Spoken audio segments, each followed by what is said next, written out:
Algunos son egresados erróneamente o derivados a una especialidad que no es. O sea que de este 10%, 2.2. O sea que 7.8 sí se hace lo que se tiene que hacer y 2.2 no. Eh, Imagínense nuestro medio cómo ha de ser, ¿no? Entonces, por eso hay que tener muy claro cómo manejar estos pacientes. Y obviamente, les digo el 10%, pero eso también va a depender eso es en promedio, va a depender de la edad del paciente. Se fijan, aquí hay una gráfica más específica.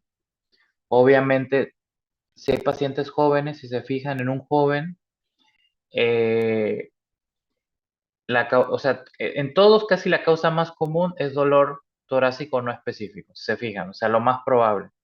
A veces les va a tocar que ustedes ven un paciente y se dan cuenta que es algo no cardíaco y muchos doctores les dicen, no, es que es por su articulación, es una costocondritis o es aquí como musculoesquelético o le dicen un diagnóstico específico, pero si se fijan, o sea, no está mal decir nada más que es no específico. No sé si me explico, o sea, no es malo decir al paciente, de hecho, pueden hacerlo. Obviamente, las escuelas de aquí no sé por qué quieren siempre encajar algo con un diagnóstico específico, a pesar de que no tengas la evidencia de eso. Eso está muy mal. O sea, si no puedes demostrar nada, tú lo único que te interesa es saber que no es nada grave y puedes catalogarlo, puedes explicarle al paciente, oye, usted tiene un dolor torácico, ya descartamos las cosas más graves o no tiene datos de que sea algo de gravedad, no queda claro por qué es. Muchos dolores son así, de hecho la mayoría son así y si le sigue molestando lo podemos reevaluar. Ya. Entonces acuérdense, está el dolor torácico no específico, pero fíjense, les digo, este rango de edad, o sea, pacientes jóvenes, si se fijan, eh, casi, o sea, ni mencionan a la aterosclerosis coronaria, casi nada. Se fijan, son otro tipo de causas, pero en realidad sí pueden llegar pacientes con aterosclerosis coronaria, pero si se fijan, es poco probable que suceda en este rango de edad. Por eso a veces cuando uno ve a un paciente muy joven con dolor torácico, generalmente uno está como más tranquilo de que pueda, o sea, te da como tranquilidad sabiendo por el rango de edad que es poco probable, muy poco probable. Conforme vamos avanzando de edad, si se fijan, sigue siendo el dolor torácico no específico lo más común, siempre, en cualquier edad, pero ya la aterosclerosis coronaria se coloca siempre como segundo, segunda etiología, ¿ok? Muy bien. En cualquiera de sus causas, en cualquiera de sus variedades. Y bueno, algo importante, o sea, si ustedes, como les dije, el dolor torácico puede ser algo no específico, puede ser algo grave o puede ser alguna patología igual también no tan importante.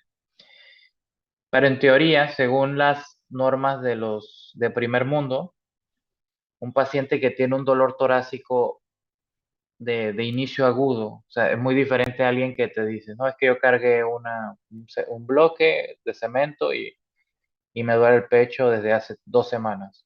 Ese no preocupa, pero alguien que si un familiar o algo, o algún paciente de su consulta en algún momento les dice, oye, es que me empezó a doler el pecho, entonces eso requiere atención de urgencia, ¿ok? No es, puede que no sea nada grave, pero nadie lo sabe hasta que no se hagan los estudios pertinentes, ¿ok?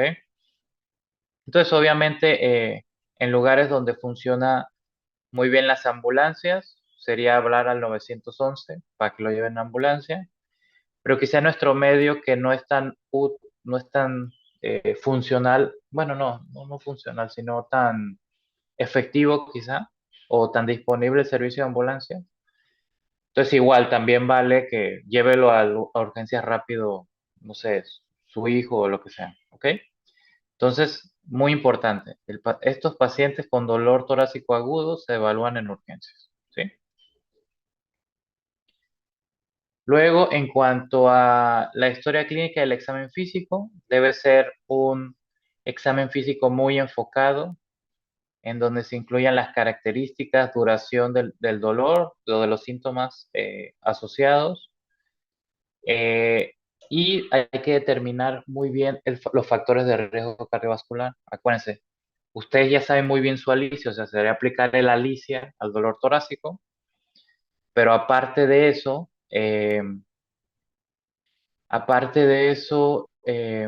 ver los factores de riesgo cardiovascular. Por ejemplo, imagínense que ustedes ven un dolor torácico que les da la impresión que es no cardíaco, pero el paciente les dice que tiene una cirugía de bypass de puentes coronarios.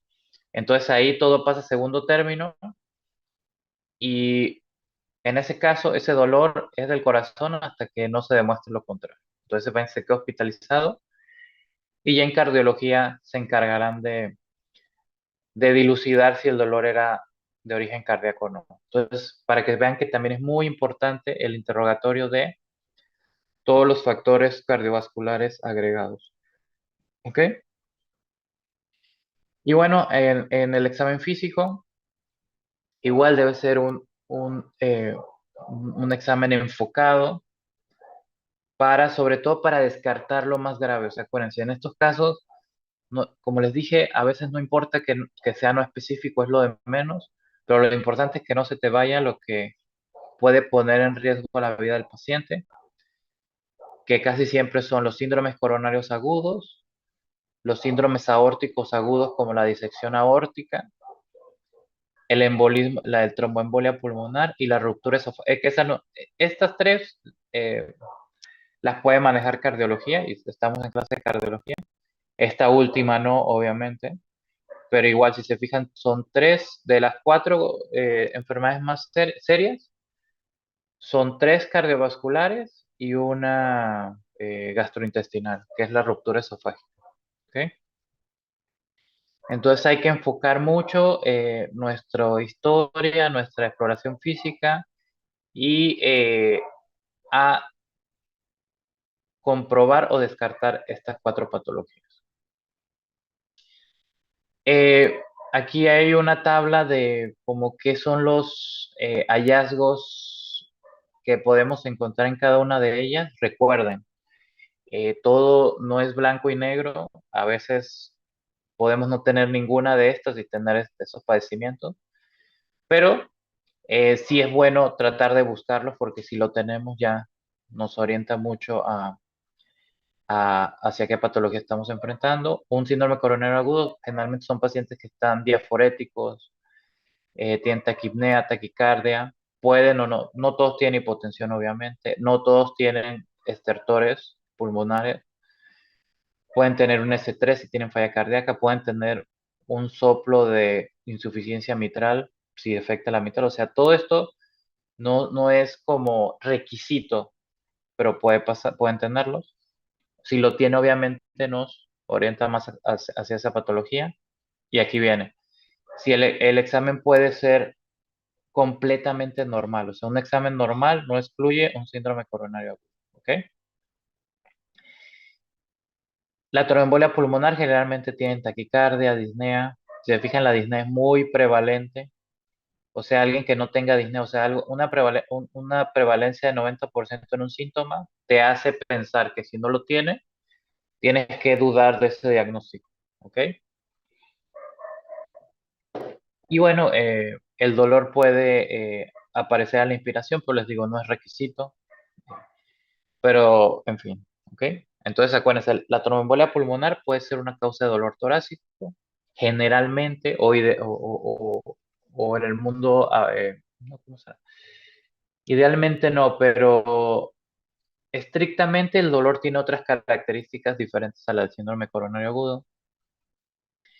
Y bueno, la disección aórtica, esa sí, tiene más signos, si se fijan. Obviamente, pacientes que tienen enfermedades del tejido conectivo tienen más predisposición a disecarse y a aneurismas.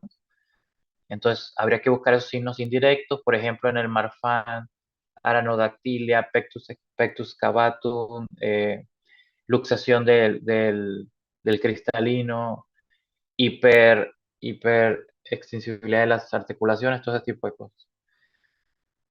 Eh, También puede haber un aumento en la presión diferencial de pulso, por eso es bueno tomar la presión en ambos brazos, eh, que eso se ve sobre todo en la disección A más que en la B. Todavía no vemos la clase de ortopatías, pero les adelanto que la disección A es la que abarca la aorta ascendente y el arco aórtico en algunas ocasiones, y la disección B es la que abarca la aorta torácica descendente. ¿Ok?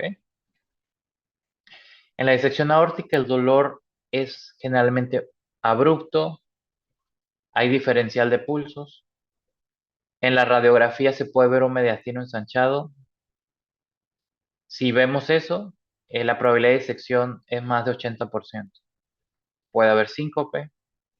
Si la disección afecta la válvula aórtica, podemos tener insuficiencia aórtica aguda. Acuérdense, cuando vimos insuficiencia aórtica y insuficiencia mitral, dijimos que las agudas son padecimientos que ponen en peligro la vida porque esa descompensación abrupta genera inestabilidad hemodinámica.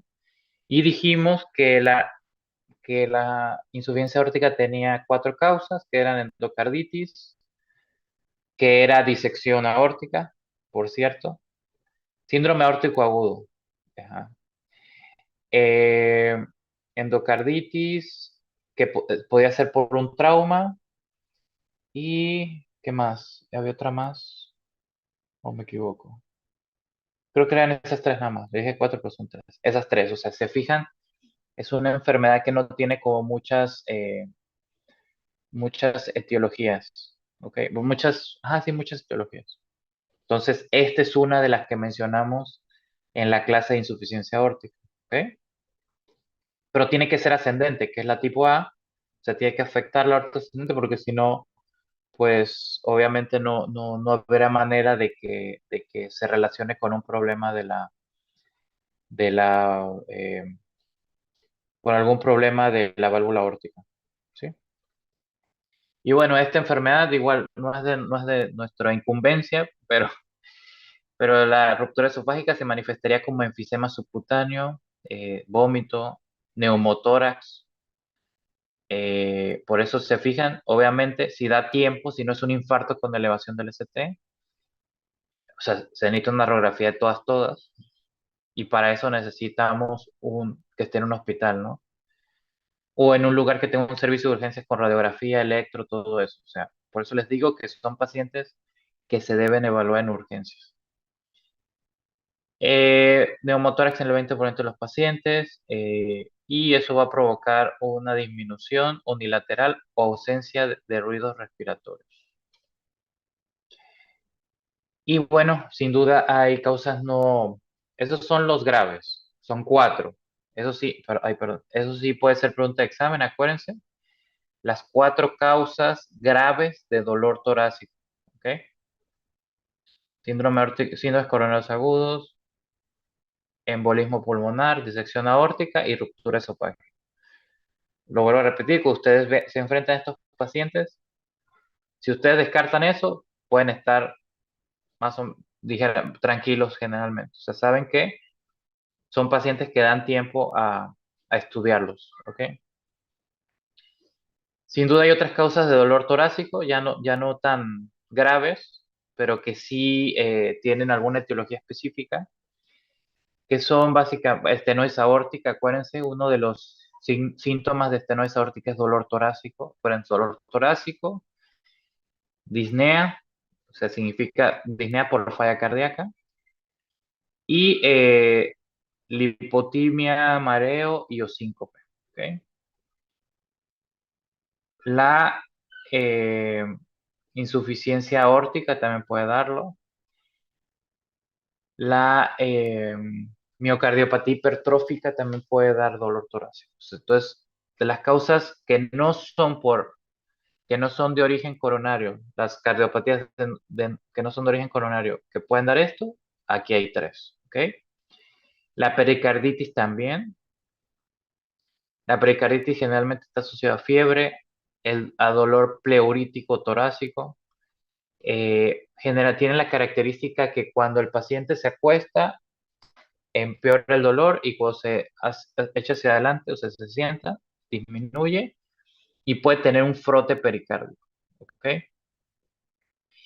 La miocarditis también puede tener dolor torácico, fiebre, falla cardíaca y la falla cardíaca dar como signo S3. Bien, aquí en la miocarditis y en la pericarditis a veces vienen combinadas, a veces uno se da cuenta, o sea, tiene un cuadro, por ejemplo, por decirles algo, de pericarditis y te das cuenta que tiene miocarditis porque elevó enzimas cardíacas, que eso te habla de que también el miocardio está inflamado y ya dices, es miopericarditis. O, aparte de las enzimas cardíacas, ves el eco y ves que hay disfunción ventricular y ya, o sea, una pericarditis no te da disfunción ventricular, entonces sabes que está asociada a una miopericarditis. Y también muchas veces, de hecho es lo ideal, eh, si tú ves una elevación del ST y el paciente tiene dolor torácico porque ambas pueden dar elevación del segmento ST, ahí no es tan útil decir, oh, yo creo que la clínica me dice que es pericarditis. Eh, Vamos a empezar el tratamiento de pericarditis y ya. Y puedes tener la mala suerte de que era un infarto con elevación del ST. Entonces, a veces en el mundo ideal lo que se hace es que a pesar de que uno sospeche esto, le haces un cateterismo como si fuera un, eh, un infarto con elevación. Eso sí, teniendo en cuenta que hay muchas posibilidades de que sea una miopericarditis o pericarditis o miocarditis, lo que sea. Pero ya, descartaste, ya en el cateterismo, estás seguro de que no tienen obstrucción coronaria y ya. Con el cateterismo te aseguras de eso y lo puedes tratar cómodamente,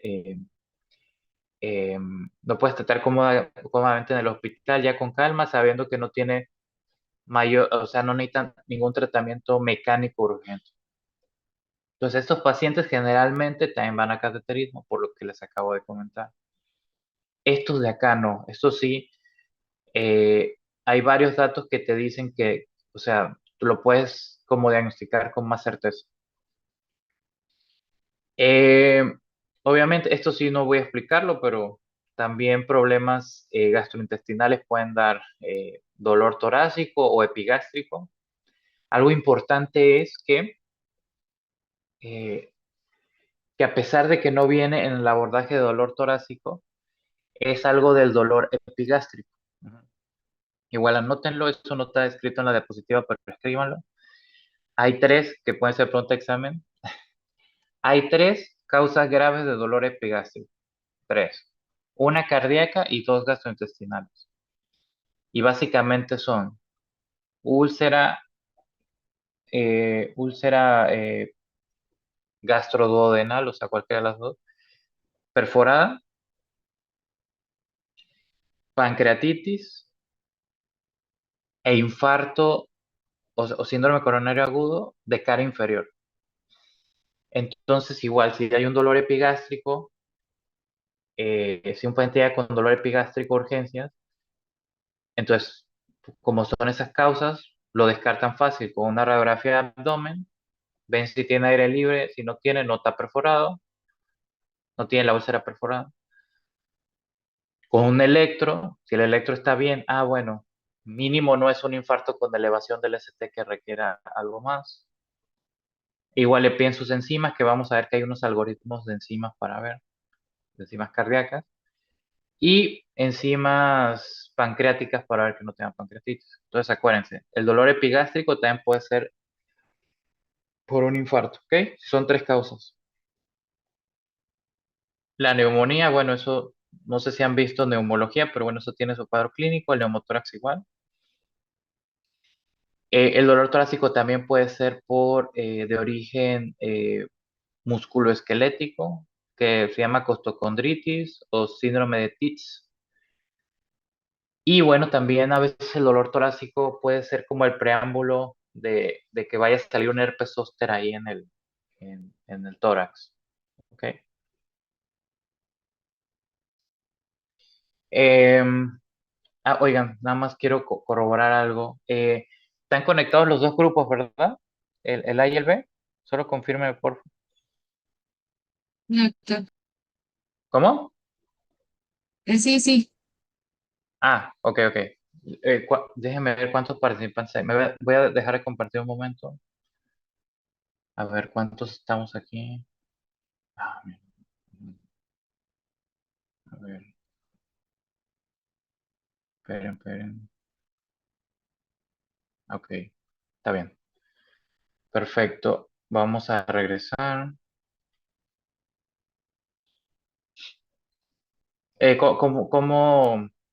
Que es mucha información o cómo lo sienten? Bien. Bien. Ok, perfecto. Ujú, compartir,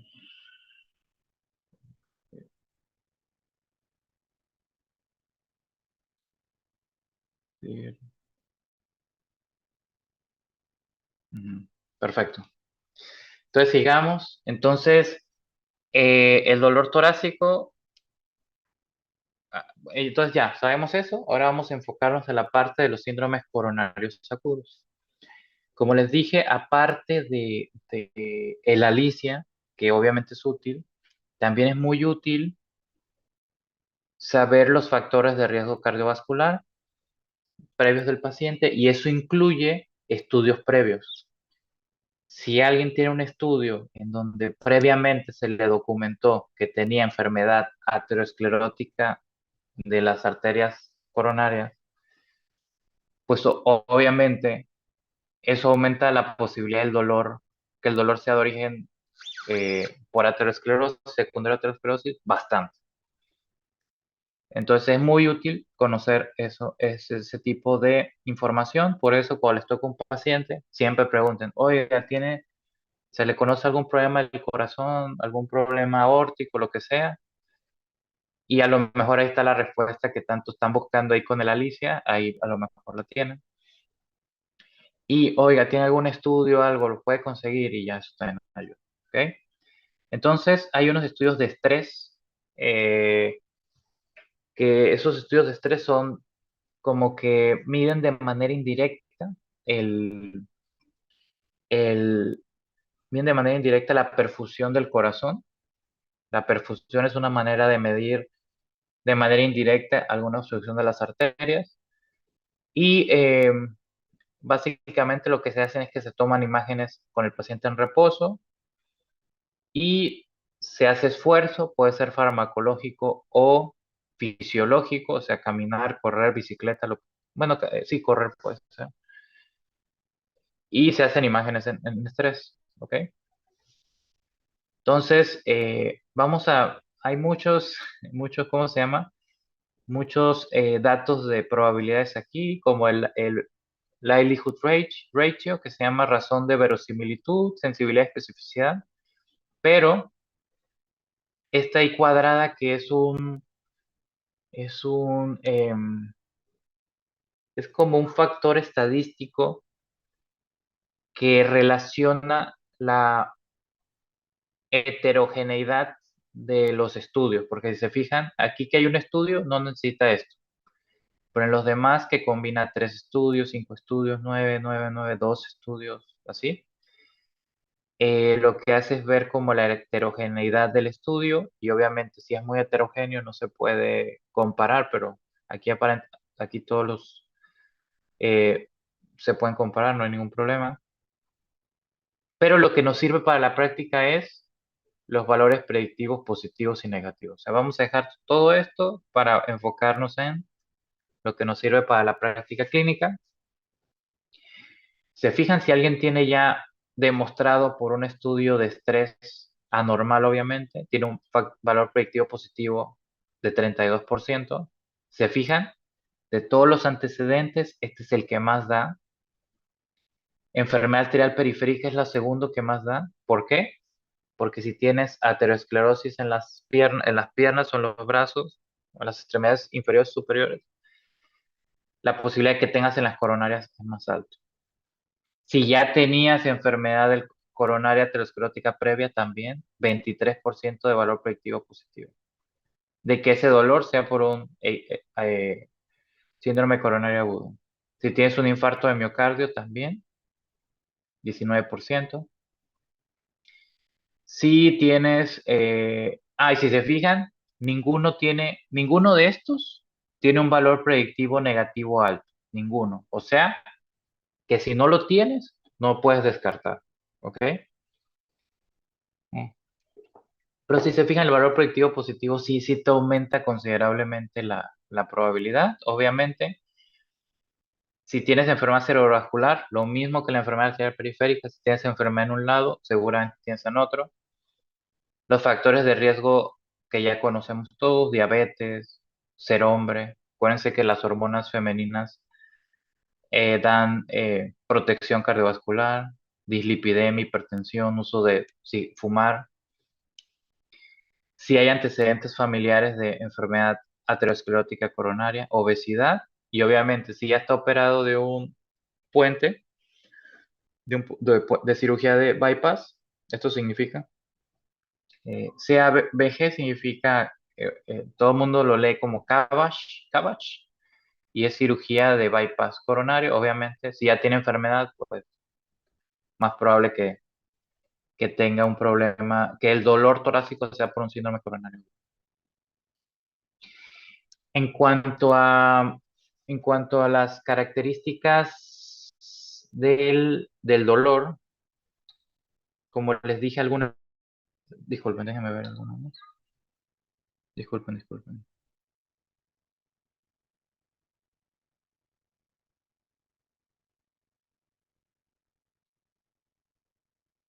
Ok,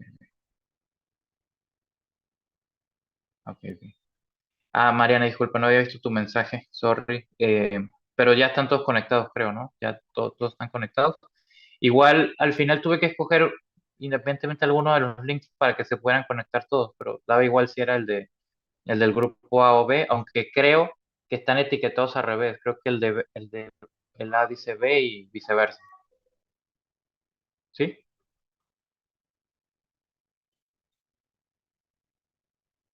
Ok, bueno. Eh, en fin, entonces vamos a ver las características del dolor.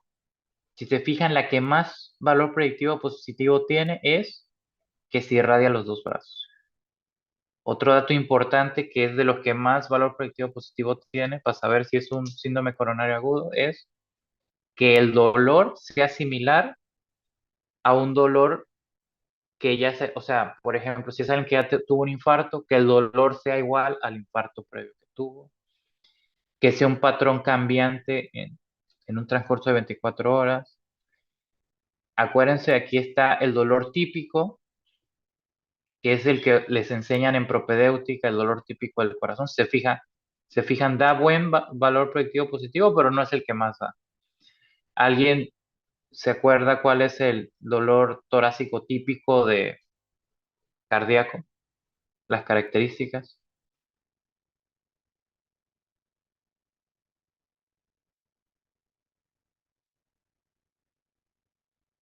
Es el que es de tipo opresivo, con irradiación. Ah, exacto, ¿irradiación a dónde?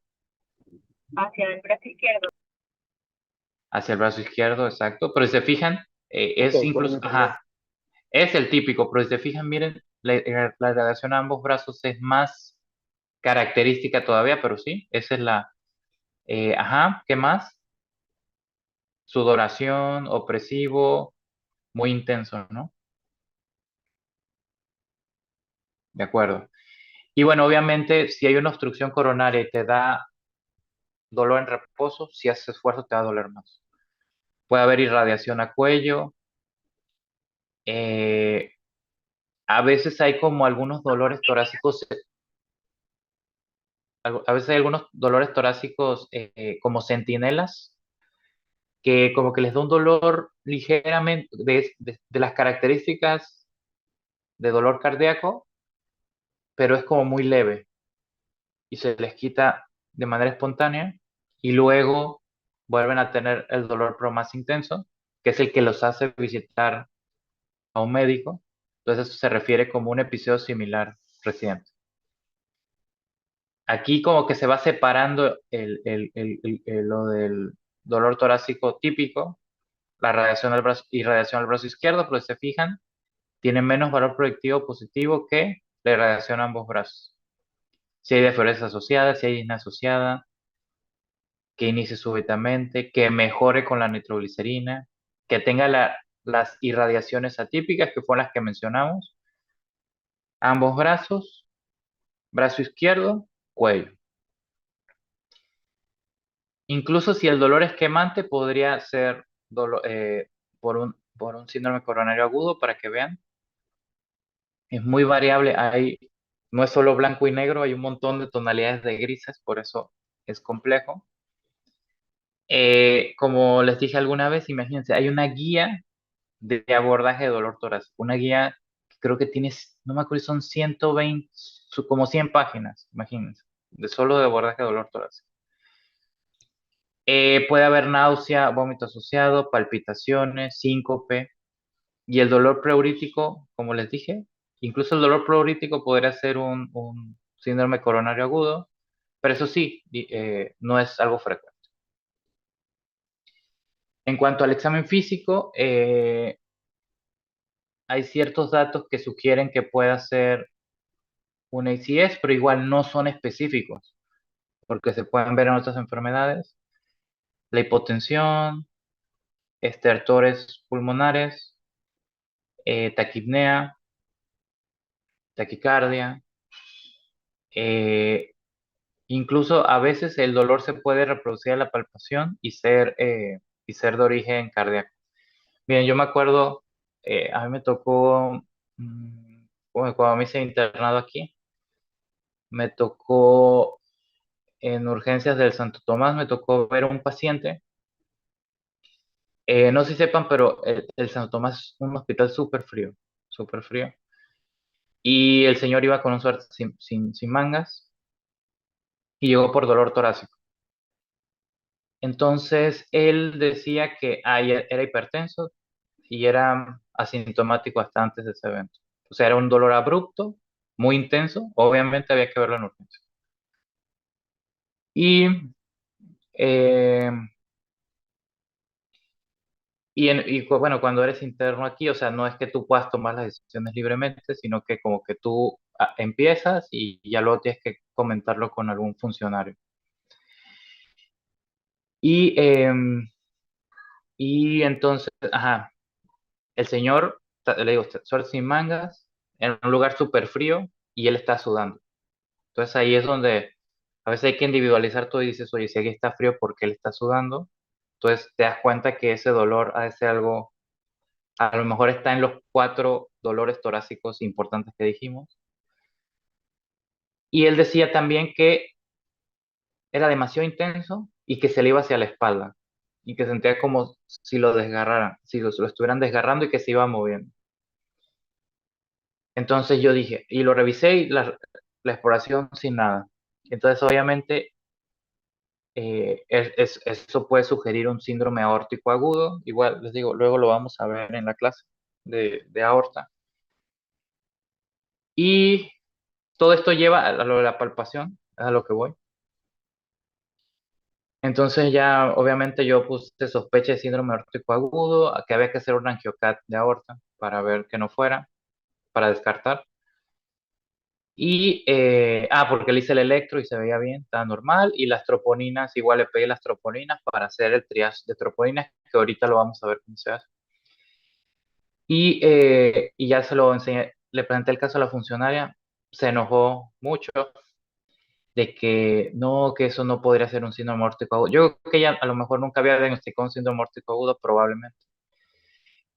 Y entonces ella fue a revisar al señor, o sea, ella iba como muy sesgada a que no era lo que yo decía desde antes de revisarlo. Y entonces lo revisó y todo, pero empezó a hacerle lo de la palpación, de si el dolor se reproducía en la palpación. Pero, o sea, ella como quería demostrar que ella tenía razón, le apretaba muy fuerte. O sea, obviamente, si a ti te agarra una articulación y te aprietan fuerte y te preguntan si te duele, tú vas a decir que sí. Entonces, a lo que voy es para que vean, en ese caso, al final sí fue una disección aórtica, pero, ¿cómo se llama? O sea, lo de la palpación es, ¿cómo les diré? A veces cuando alguien se encasilla con ciertos diagnósticos, hasta le aprieta más fuerte para que le duela. O sea, es como muy subjetivo y obviamente, si lo tenemos y es muy claro, sí apoya que no sea cardíaco, pero a veces, como en ese caso, todo este caso llegó para que vean lo de la palpación. Y obviamente le preguntaron al señor, ¿le duele? Y él decía sí. Pero tú veías que el dolor, incluso en su cara, que era un dolor leve, o sea, porque le apretaban muy fuerte. Pero en fin, a lo que voy es de Y, que al final, y le dio la razón, profesor. ¿cómo? Y ¿Mm? le dio la razón. No, fíjense que nunca más me volvió a hablar en todo, desde ese entonces. Como que me evita, yo. Pero en fin, entonces a lo que voy es de que siempre tengan la mente abierta, o sea, pocas cosas son patognomónicas, al final hay que integrar como todos los detalles, entre más detalles tengan, más información, mejores decisiones. No nada más se queden como que, esto es esto y se acabó, ¿ok? A eso iba mi comentario. Y a lo de la palpación, que obviamente, les digo, sí, sí, sí sugiere eso, pero tampoco es que sea 100% inminente, ¿no? ¿De acuerdo? Y, y bueno, en cuanto al electro, perdón, eh, hay algo bien importante. Cuando hay elevación del ST, eh, cuando hay elevación del ST, como que uno se pone en marcha a hacer un cateterismo, pueda que sea un falso positivo, pero es poco probable que sea un falso positivo, entonces se hace cateterismo, no le piensas tanto y ya si sale normal, ya se estudia con tranquilidad. Entonces se fijan aquí en el electro, no ponen elevación del ST porque se asume que si tú tienes una elevación del ST vas para cateterismo directo. Aunque no todas las elevaciones del ST son por infarto o por síndrome coronario agudo, así se maneja. Entonces vienen otros datos como el desnivel del ST. Si lo tenemos, tiene un valor predictivo positivo de 44%.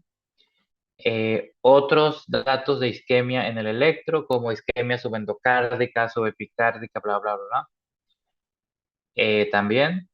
E inversión de la onda T también tiene su valor predictivo. O sea, a lo que vamos es alteraciones del segmento ST, desnivel y alteraciones de la onda T, te aumentan la posibilidad de que sea un síndrome coronario agudo. Sin embargo, tampoco es al 100%.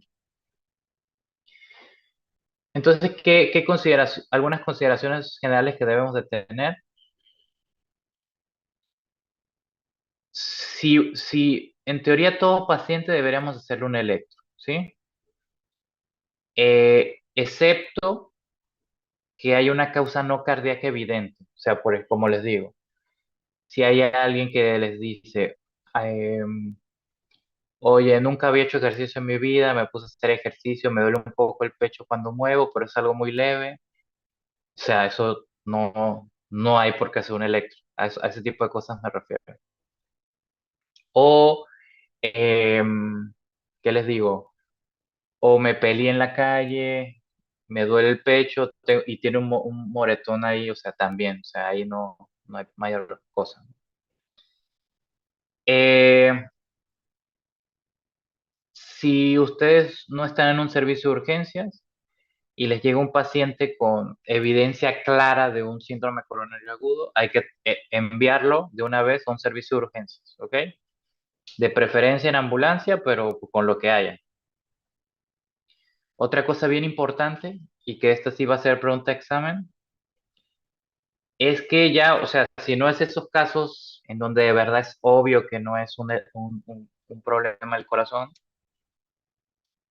ya ustedes saben que hay que tomar un electro, pero el electro se toma rápido.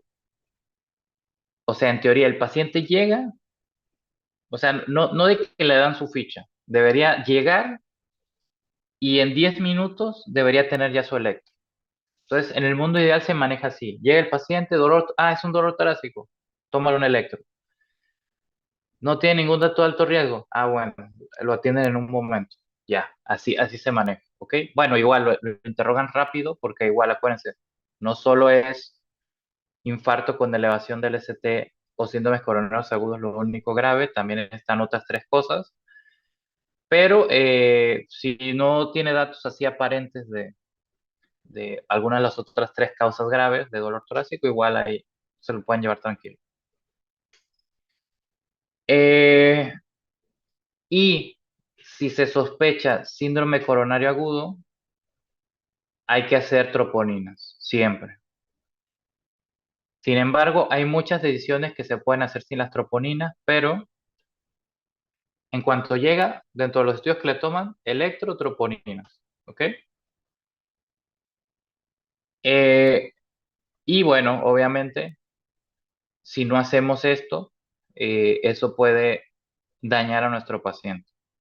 O sea, el que no lo evaluemos rápido, el que tardemos en tomar una decisión de trasladarlo a un lugar con un servicio de emergencias adecuado, o en no hacer las troponinas si el diagnóstico no está, o sea, y no hacer las troponinas, ¿ok?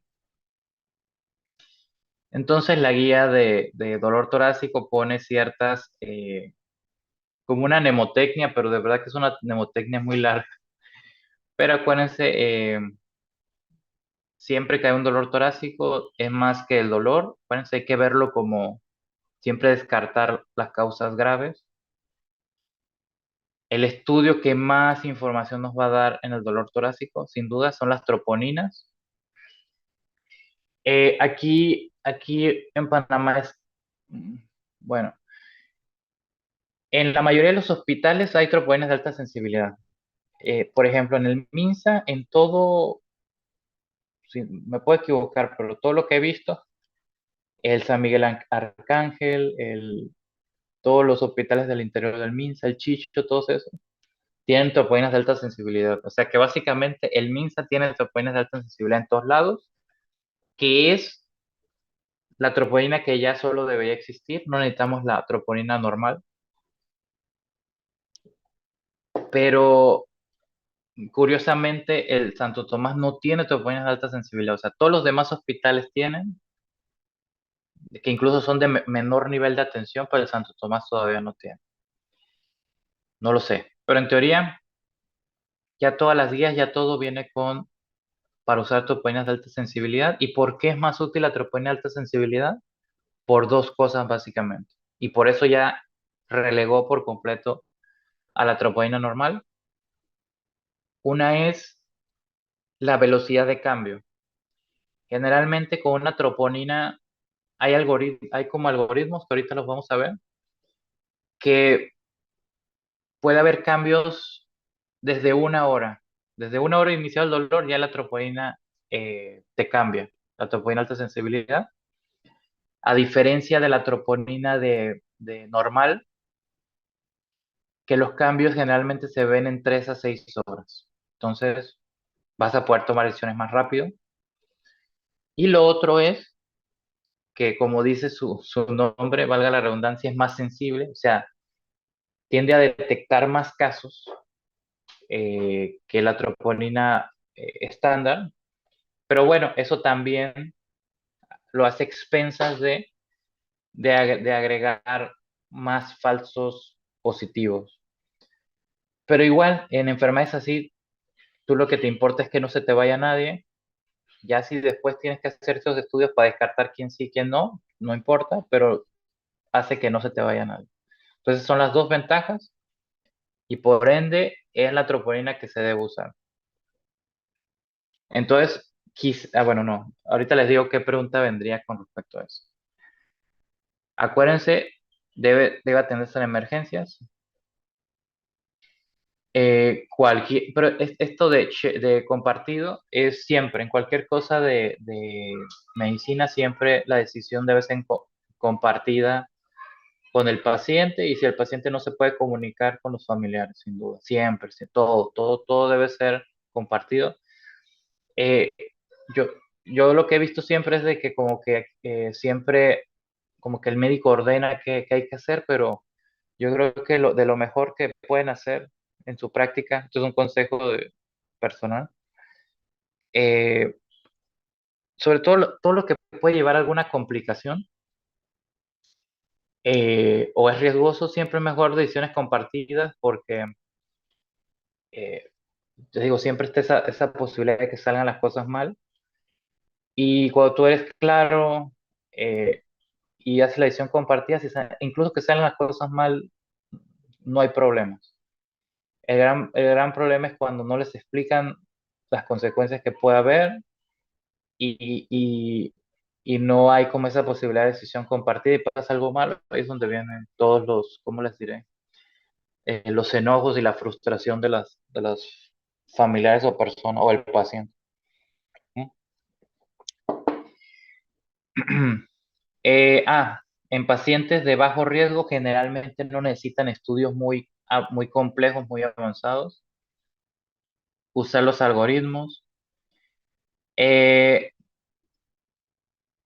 Hay ciertas poblaciones especiales, sobre todo como las mujeres y los ancianos, que tienden a tener más como síntomas menos específicos, y por así decirlo, y tienen algunos síntomas asociados diferentes. Hay que identificar claramente qué pacientes se benefician de estudios avanzados, o sea, porque, por ejemplo, se puede hacer PET si se necesita, se puede hacer tomografía coronaria, se puede hacer ecoestrés, resonancias, todo eso, pero hay que ver quién lo necesita y quién no. Muchas veces se termina enviando pacientes de bajo riesgo a este tipo de estudios que nunca necesitaron. Algo bien importante, y esto va a ser pregunta de examen, solo para que se aprenda el término. Antes, cuando un dolor, o sea, en este abordaje de dolor torácico, antes cuando un dolor no tenía las características de corazón, o sea, que no tuviera lo que me dijeron, por ejemplo, que si irradiara el brazo izquierdo, que no fuera opresivo, bla, bla. Decían dolor torácico atípico, pero ese término ya se abandonó y lo mejor es decir dolor torácico no cardíaco, ¿ok? Ese es atípico, ya no existe, dolor torácico no cardíaco. Acuérdense que también está el en específico, entonces acuérdense, no hay que hacer, a veces como que nos obligan a hacer diagnósticos, eh, no sé, por costumbre quizá, pero a veces no se puede y lo único que nos importa es saber que no es nada grave y bye. ¿Ok? ¿Cuál sería el Y número? hay que hacer, ¿de cuál? Del dolor torácico no cardíaco, dolor torácico Ah, no cardíaco. ok, Y ya no ok. se usa típico, ya no se usa típico, sino dolor torácico no cardíaco. ¿Ok? Entonces a veces, ya cuando uno evalúa a los pacientes en urgencias o algo, le hace su eco, depende de lo que le tengas que hacer. Y, y ya les dices a los de urgencias, oye, es un dolor torácico no cardíaco. Pero dicen, ¿pero qué es? O sea, eso es válido. Tú le dices, no, pues ya descarté las cosas cardíacas, ya síganle ustedes buscando qué puede ser. Y eso está bien porque al final, cuando los pacientes llegan a urgencias, no deben estar tanto tiempo ahí. O sea, tiene que ser un approach dinámico, pero ya sí lo puedes dirigir. No sé, si fuera un dolor clásico no cardíaco y como que no se sabe qué es, tranquilamente podría ir a una sala de medicina interna y que lo estudien lo que necesiten que hagan los estudios que necesites, sin duda. Y bueno, todo debe ser estructurado. ¿Mm? La posibilidad de que el dolor sea de origen cardíaco, o sea, secundaria isquemia, obviamente depende, hay ciertas características. De lo que más característico de isquemia es que sea central, opresivo, que fuera como si lo apretaran, como si lo agarraran, como una pesadez, como si se sintiera como no sé, como estrecho, que no puede respirar bien. que se relaciona al esfuerzo y que sea retroesternal. Obviamente, si es izquierdo, es más probable. Si es como seco, dolor, o sea, todo depende, pero al final cualquiera puede ser, ¿eh? ¿Ok? Y, sí, sí les dije, ¿no? Acuérdense, el electro debe ser en 10 minutos. 10 minutos desde que llega, tenemos que tener ese electro. Esa pregunta de examen. Y obviamente, ¿qué vamos a hacer?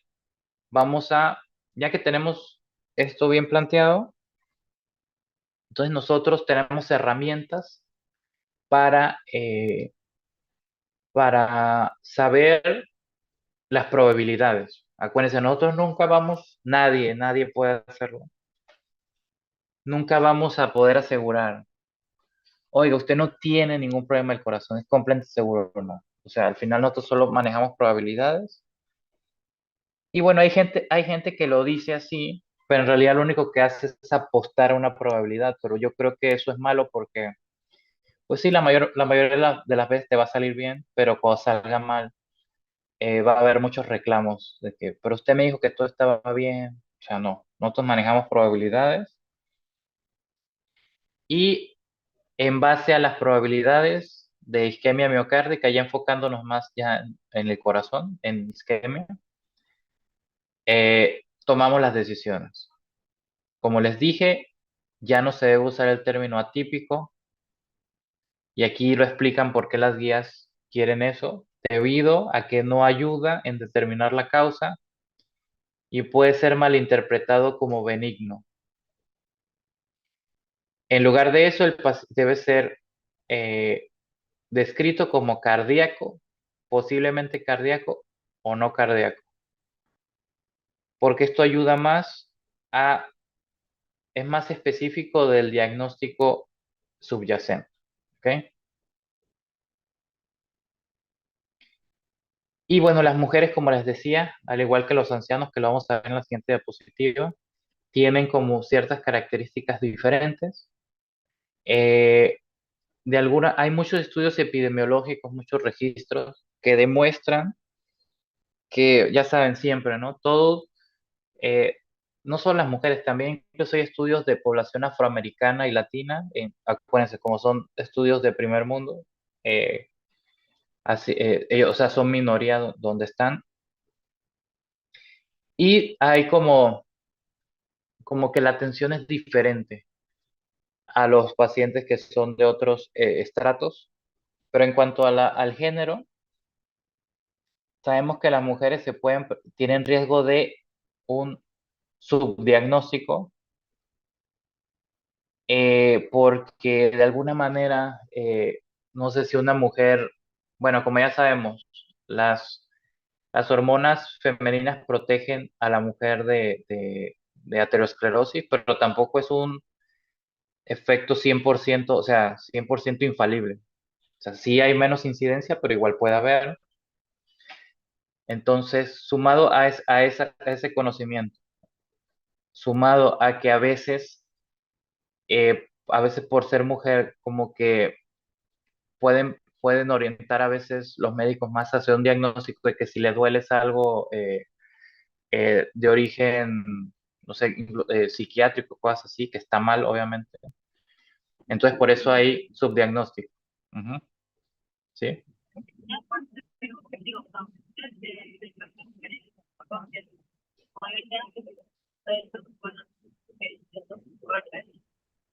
Oye, Leivis, tienes tu micrófono abierto, pero no sé si estás preguntando algo o nada más se te abrió por accidente. Eh, pero no escucho. ¿Sí está preguntando algo o me estoy equivocando? ¿O solo se le abrió el micrófono? Es que se escucha Creo que mal. solo se abrió el micrófono. Dice que estaba preguntando algo, pero Te no se le estaba entiende muy preguntando bien. algo. Ah, ok, pero no se escucha bien, no sé por qué. Sí, lo siento. Era que entonces en el caso de las Ajá. mujeres Ujú. que si están en menopausia por la disminución de las hormonas, aumentaría el riesgo de arteriosclerosis. Ah, claro, sí, sí, sí. Sí, en teoría hay estudios ya de eso y sobre todo en la incidencia. y se ve que ya después de la menopausia la incidencia de aterosclerosis o de cardiopatía isquémica se iguala con la de los hombres después de la menopausia. Correcto. Ujú. Gracias, Así es, de nada. Y aparte de eso, las mujeres de alguna manera tienden a tener síntomas menos característicos, sobre todo algunas tienden a presentarse más con disnea, a veces más que con dolor torácico, y a veces los dolores torácicos no tienen las características usuales. Entonces, todas esas tres cosas hacen que haya un subdiagnóstico en mujeres. Entonces, en mujeres hay que ser como más exquisitos ¿cómo se llama? En, en los diagnósticos. Aparte de eso, en las mujeres también se agrega la patología mamaria, que a veces ciertos problemas de la mama pueden dar dolor torácico que no lo tienen los hombres. Entonces, por eso es más complejo. ¿Ok? Entonces, tengan eso siempre en cuenta. Y el anciano, que acá se cataloga como alguien más de 75 años. Ya cuando vean algo de geriatría van a ver que hay como muchas clasificaciones de ancianos y esas cosas. Pero aquí para nosotros, más de 75 años. Ah, bueno, y vieron en Tavi también como es diferente. Cada cosa tiene su punto de corte. Pero aquí para dolor torácico, más de 75 años, los síndromes coronares agudos deben ser considerados, miren, con otro tipo de síntomas. No solo dolor torácico, disnea, síncope y delirio. Incluso para que sepan, un paciente viejito puede estar infartado y su única manifestación ser delirio. Entonces, se fijan, tienden a manifestarse más como otro tipo de síntomas también. Obviamente, si tienen dolor torácico, habría que hacer el approach de dolor torácico, pero sí sepan que puede haber un síndrome coronario agudo en pacientes ancianos sin dolor torácico y con este tipo de síntomas sobre todo. Igual de los diabéticos, aquí en la guía no lo menciona, pero lo ponen más como síntomas diferentes, no usuales, pero los diabéticos pueden tener un infarto y no tener síntomas. O sea, para que vean cómo hay un rango bien grande de síntomas, que va incluso desde la asintomático. ¿Ok? Y bueno, en cuanto al electrocardiograma, si tenemos un electro inicial que no es diagnóstico, podemos hacer electros seriados, sobre todo cuando la sospecha es alta y los síntomas son persistentes o el paciente se va agravando. O sea, no está mal hacer más electros si quedan dudas. Sí, ahorita vamos a ver cuáles son los criterios, pero en los pacientes con dolor torácico, en los que el electro sea consistente con, obviamente es un síndrome coronario agudo, pero es consistente con infarto con elevación o con infarto sin elevación, hay que tratar los pacientes dependiendo de esas patologías. Y en los pacientes con dolor torácico que tengan una sospecha intermedia a alta de síndrome coronario agudo, ahorita vamos a ver cómo estratificamos la probabilidad de la sospecha. En los que el electro es no diagnóstico, se puede complementar el electro habitual con las derivadas posteriores para descartar un infarto posterior. ¿Ustedes vieron en la clase de electro las derivaciones posteriores o no?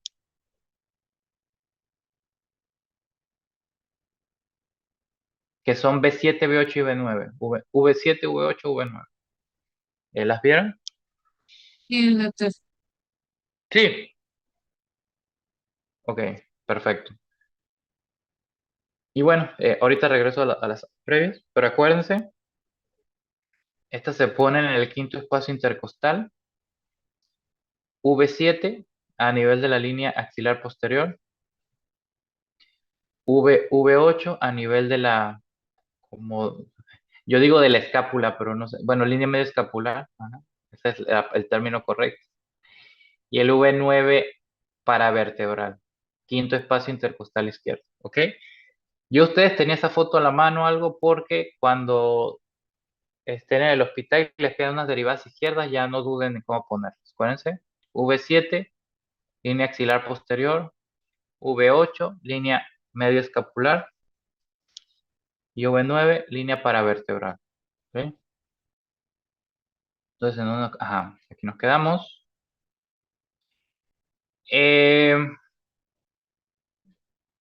No, esto ya lo vimos, creo. No, ya, esto ya lo habíamos visto. Entonces, la repetí, perdón.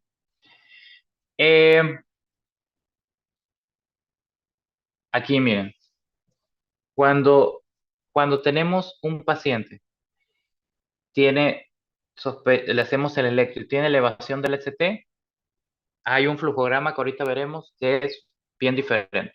Entonces aquí nos vamos a enfocar en pacientes con dolor, esta información es pacientes con dolor torácico y sospecha de síndrome coronario agudo que no incluya infarto con elevación del ST. O sea, ese vamos a dejarlo fuera.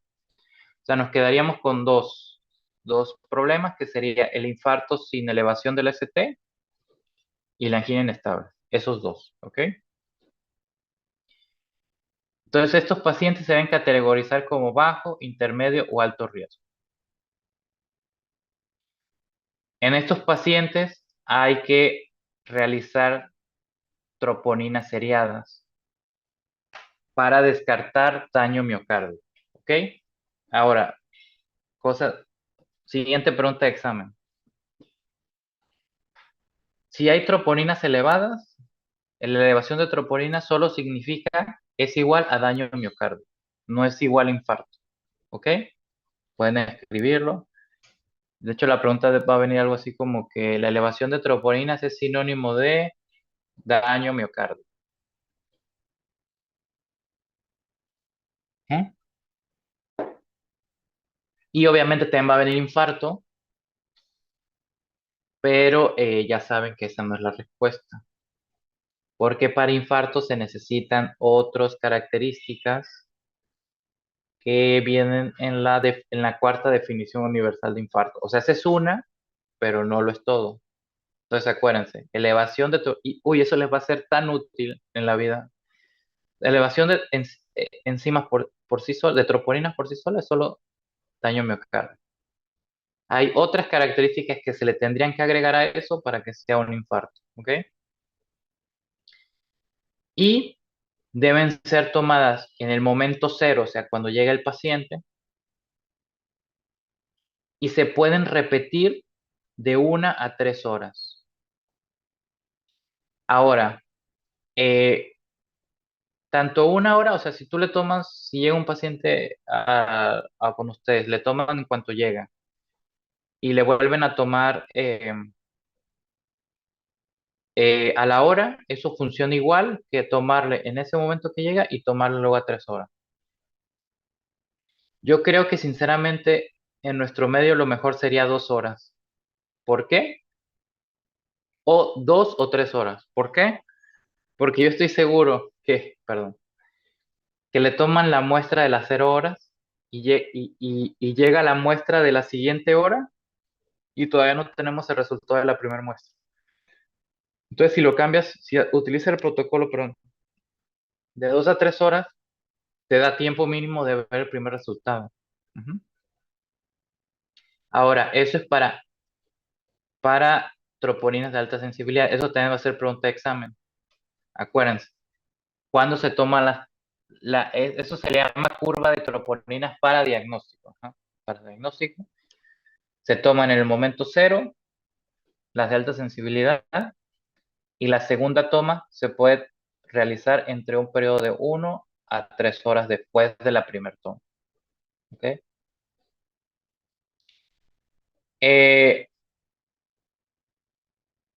Las troponinas normales, que le dicen aquí convencionales, es diferente. Se toma a las 0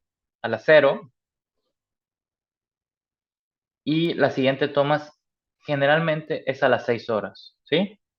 6 horas, se fijan. Nosotros casi siempre usamos 6 horas. ¿De acuerdo? 0 y 6.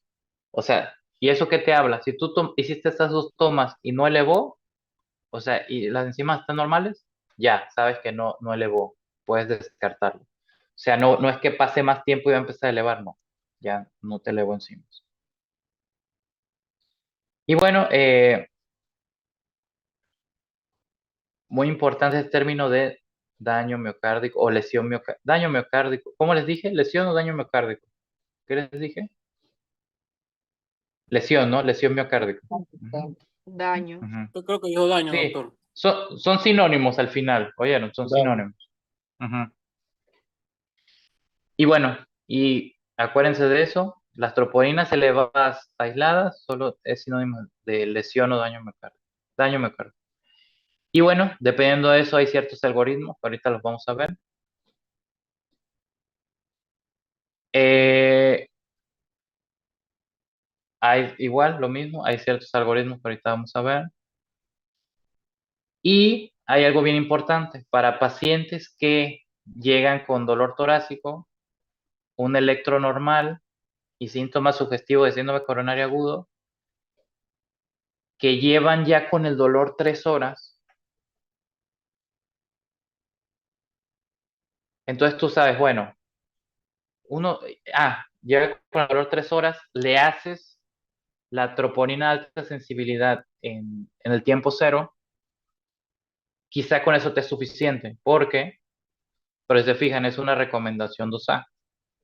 Por eso generalmente, entonces, tú dices, bueno, empezó el dolor, lleva más de 3 horas. Si hay daño miocárdico, debería haber elevación a las 3 horas. Si es que ese dolor está dañando, esa causa del dolor está dañando el miocardio, a las 3 horas debería empezar ya estar elevado algo. Entonces, es razonable, se puede hacer de que le tomas en cero y te sale normal y ya decir, no elevó, no hizo daño miocardio. Si es que te sale normal el resultado, obviamente. Pero si se fijan, es una recomendación 2A, ya que hay una recomendación 1. Entonces, casi siempre, nosotros, a pesar de que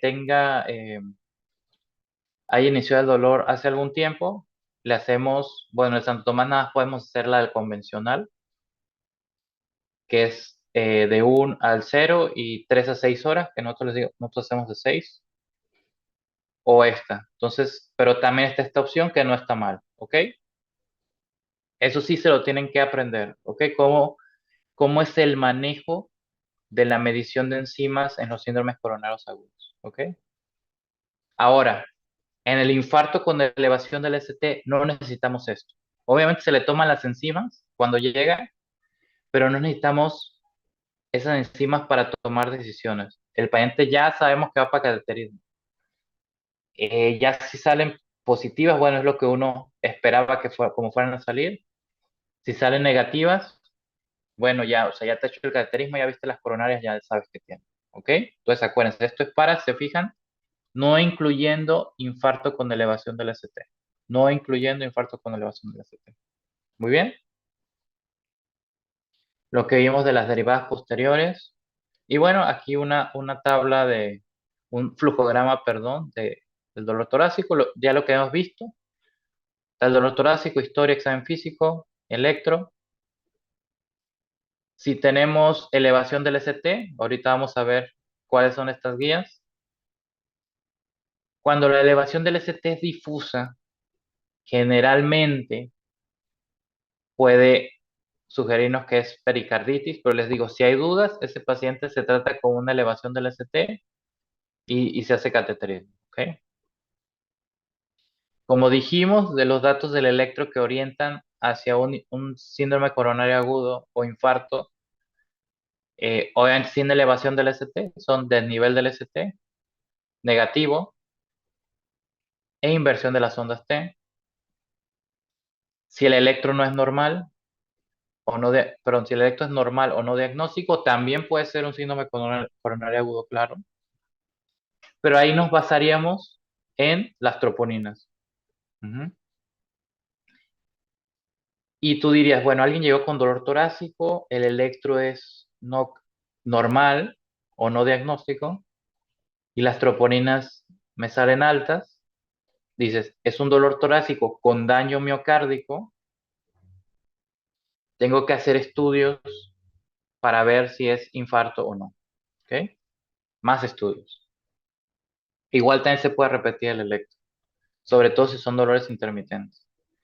Y bueno, también en estos casos es útil hacer las derivadas posteriores.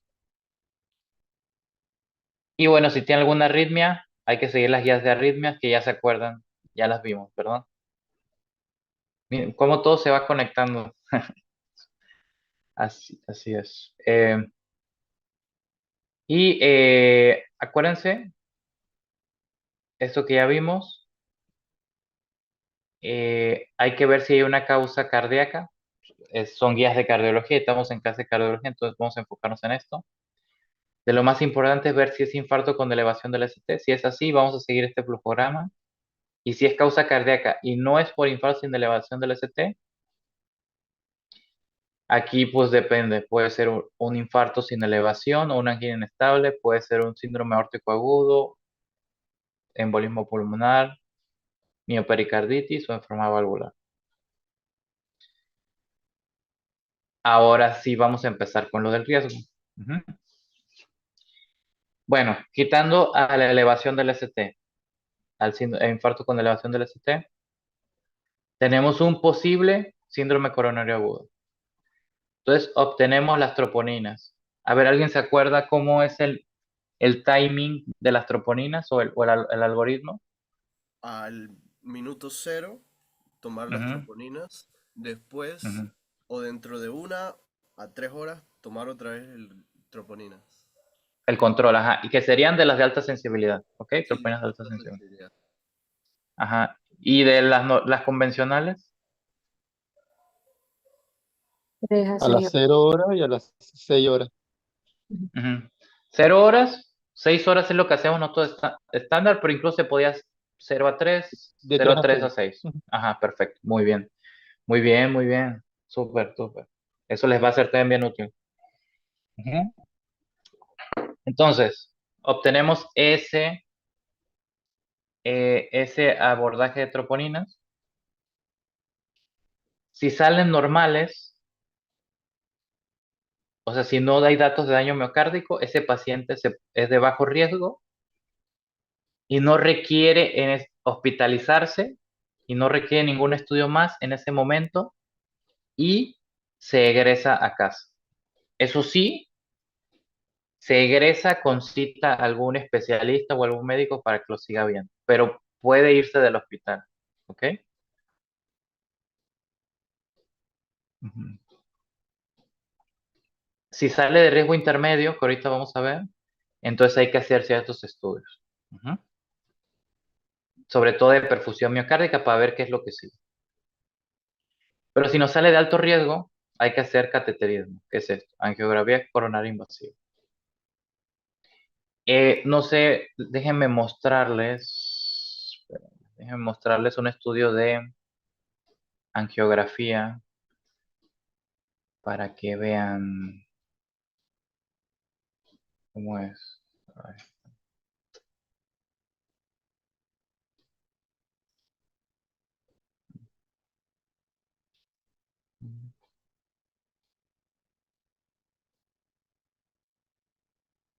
Pues un estudio de angiografía es esto más o menos. Déjenme ver si lo puedo poner en grande.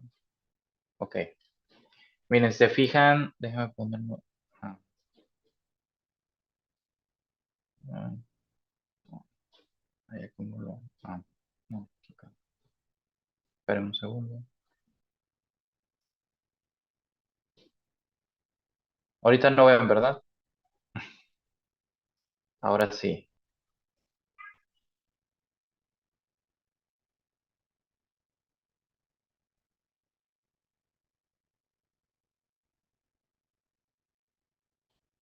Ahora sí ya ven, ¿verdad? Sí, Sí se ve. Sí, doctor. Perfecto. Entonces, miren, esto es un cateterismo. Esta es la famosa angiografía coronaria invasiva. Obviamente es algo invasivo, por eso, si no es necesario, se evita. Miren, no sé si se acuerdan algo de la anatomía de las coronarias, pero este es el tronco de la coronaria izquierda.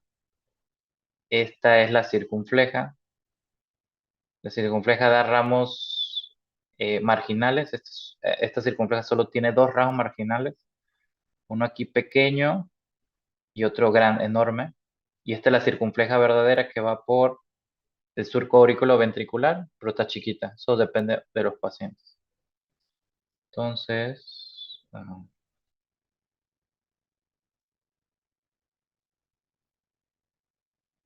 y esta es la descendente anterior. Esta es la descendente anterior. Esta es la descendente anterior, toda esta. Estas arterias que salen aquí son diagonales y estas que salen acá son septales. Pero si se fijan, aquí tiene una obstrucción casi de 90%, o sea, 90% comparado con esto. Esta parte de aquí debería ser del tamaño de esto. Se fijan, tiene una obstrucción. También tiene obstrucción aquí en el origen de las estas dos diagonales.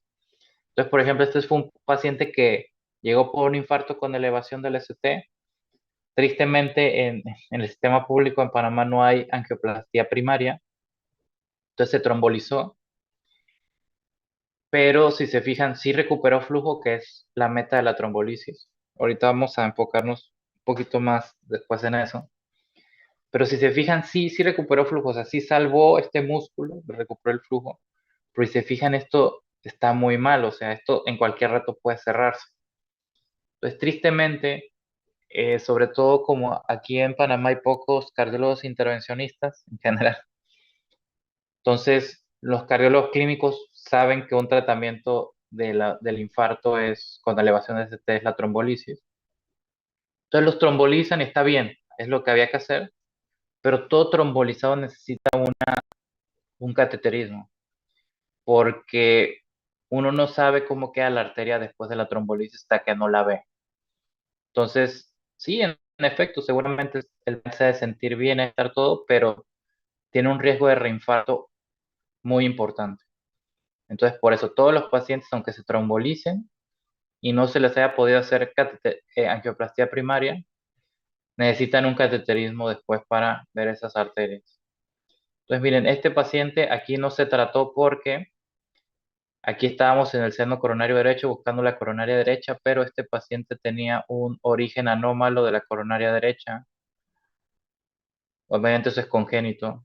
Hubo que usar un catéter especial aquí, donde se originaba desde el seno izquierdo, la coronaria derecha, y algunos pacientes que tienen origen anómalo de coronaria izquierda del seno izquierdo pueden tener un trayecto interarterial entre la pulmonar y la aorta, y con el ejercicio puede darles isquemia. Entonces ese paciente había que estudiar eso antes de abrir esa arteria. Pero, y miren, a ver si aquí se ve mejor la obstrucción. Miren, ahí se ve mejor incluso. Miren la estenosis aquí. Y bueno, por eso no le pudimos poner una esteno aquí, porque había que ver lo quirúrgico. Pero quería enseñarles esa imagen y déjenme ver si les puedo enseñar otra. Pero si se fijan, son de buena resolución las imágenes.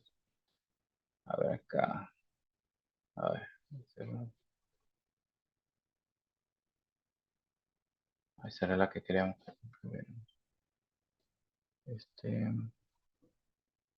Vamos a ver. Y aquí. Ajá. Entonces aquí vamos a ver otras imágenes. Bueno, generalmente, como vamos a ver, la mayoría de los cateterismos son radiales. Entonces se fijan aquí, esta es o sea, el tórax del paciente. Aquí viene la arteria braquial, la subclavia. Este paciente tenía aquí una tortuosidad importante del tronco brachiocefálico.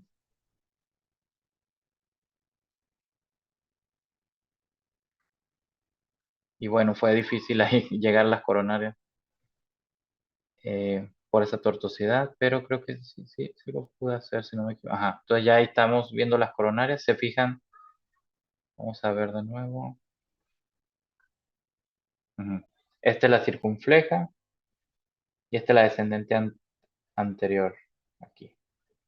Vamos a ver otras imágenes. Circunfleja. Y este es bueno, no les expliqué, pero lo que hacemos aquí es con un catéter, que es como un tubo especial, obviamente estéril, engancha, o sea, metemos este catéter en el huequito ahí donde, en el ostium de las coronarias, y ya que estamos ahí, inyectamos contraste para verlas así. Entonces lo que vemos es, esto que se ve negro es el contraste. Entonces ese es el tronco de la coronaria izquierda, circunfleja, verdadera. Si se fijan, esta es más grande que la que vimos hace un rato. Solo tiene un ramo, bueno, dos ramos obtusos marginales. Este, enorme, y este de aquí, y la circunfleja verdadera.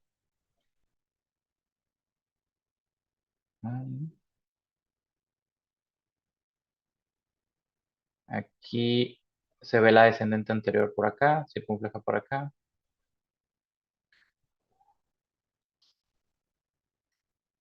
Aquí se ve mejor la descendente anterior, ¿se fijan? Es esta, toda esta es una septal, descendente anterior. Y este señor, ¿qué es lo que tiene? Él tiene una oclusión. Entonces, espérenme, voy a enseñarles aquí. Ajá, aquí. Entonces, se fijan, la coronaria derecha, debería venir todo esto aquí, y él está completamente ocluida, se fijan. Aquí termina. Pero bueno, él tiene algo diferente a los demás. Generalmente los infartos con elevación del ST se manifiestan así, una oclusión total trombótica del vaso. Entonces, por eso tienes que destaparlos urgentemente.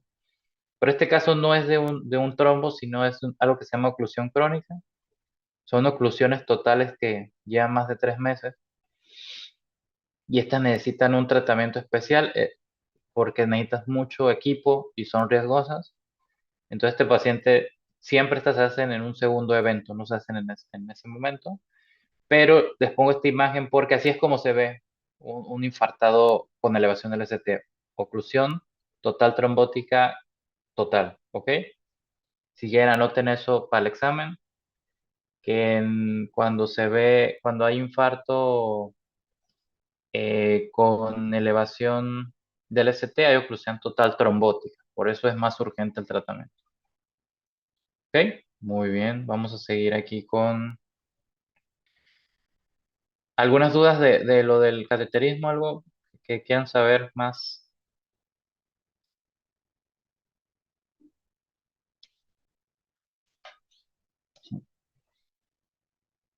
Ok, Por ahora no, o sea, perfecto. Pero Tengo bueno, una así se ven pregunta, las doctor. imágenes. Así se Eh, ven las imágenes. Ajá, sí, sí, sí. sí, usted mencionó que la oclusión total trombótica, esa es como la Ujú. manifestación, o sea, gracias a ello se manifiesta la elevación del ST. Es correcto, así De acuerdo, es. Ujú. gracias. Entonces, por eso, o sea, como la elevación del ST es como un signo electrocardiográfico de esa fisiopatología, por eso es que el tratamiento es diferente, ¿ok? Cuando no tienes elevación del ST, generalmente no tienes un problema de obstrucción total. Eso va a ir cambiando, pero por lo pronto así es. Ujú. Ok, entonces vamos a seguir acá con la presentación. Esperen. ¿Sí ven las diapositivas o no? ¿Sí? No, doctor. Ok, entonces, ok. Sí, ya sé cómo es. Compartir.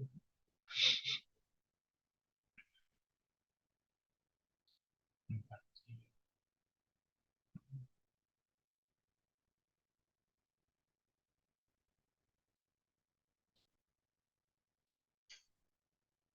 Ahora sí, ¿verdad? Sí. Bueno, seguimos. Entonces, como les dije, los de alto riesgo, entonces van para un estudio como el que les mostré, que es el cateterismo o angiografía coronaria invasiva. Vale. Ajá, entonces, ¿cómo interpretar?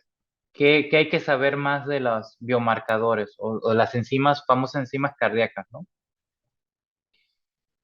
En los pacientes que se presentan con un dolor agudo, las mediciones seriadas de troponina de alta sensibilidad I o T son útiles para identificar valores anormales o van a ver que en la literatura lo ponen como delta. Delta es el cambio que puede ser aumento o disminución, que obviamente todos, tanto valores anormales y el delta son indicativos de daño miocárdico agudo. Obviamente hay causas de elevación de troponinas no agudas, por ejemplo, un enfermo renal crónico puede tener troponinas elevadas. Entonces ahí por eso el delta nos ayuda mucho. El que tanto sube o baja nos ayuda a saber si es algo agudo o no. O incluso en esas pacientes que tienen ya una elevación previa. El que sea I o T da igual, funcionan igual. Lo único importante es saber de nuestro laboratorio qué tipo de troponina es, I o T. Y ustedes me van a decir, oiga doctor, ¿y cuál es el valor normal? Depende, cada farmacéutica o cada laboratorio tiene su valor normal.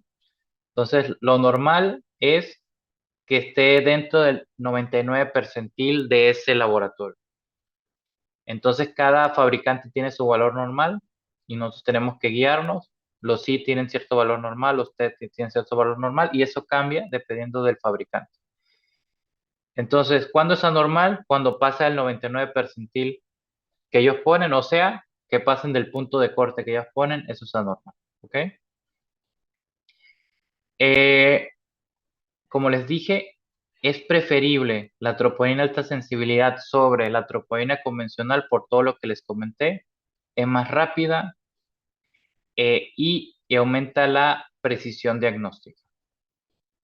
Como les comenté, el valor de referencia es el percentil 99. Si está, y depende del tipo de estudio, o sea, del tipo de, ¿cómo se traducirá eso? Como el tipo de, como el tipo de estudio, pero me refiero al tipo de estudio de laboratorio, o sea, el tipo de marca, de troponinas que usemos en, en la institución. Entonces, quizá el punto de corte de una troponina alta sensibilidad de un hospital privado de Panamá va a ser diferente al de otro hospital privado de Panamá, sobre todo si son de diferentes casas farmacéuticas y diferentes modelos, ¿ok? Entonces no hay como un punto de corte específico. No sé si eso quedó claro. Igual eso va a ser pregunta de examen, que cuál es el punto de corte de normalidad de las troponinas. Sería esto, arriba del 99 percentil, que básicamente eso significa que es arriba el punto de corte que te pongan, eso es lo normal. Ya, no hay que, no es como los triglicéridos, por ejemplo, que sabes que siempre es arriba de 150 lo normal, o de que otra cosa, por ejemplo, ajá, que el colesterol total arriba de 200, cosas así, ¿no? Ujú. Y otra cosa importante,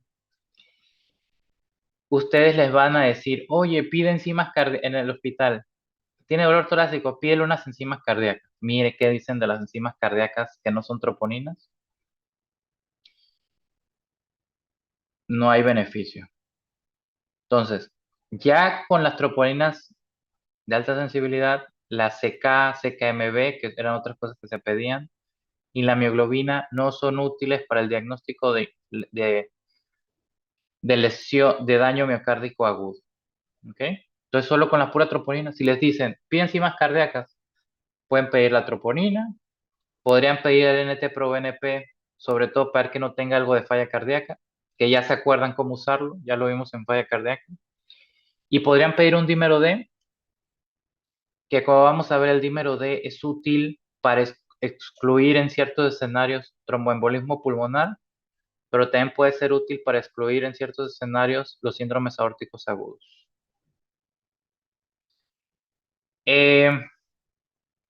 Ahora, ¿cuál es el paciente que ustedes pueden dar salida sin ningún problema? Es el de bajo riesgo.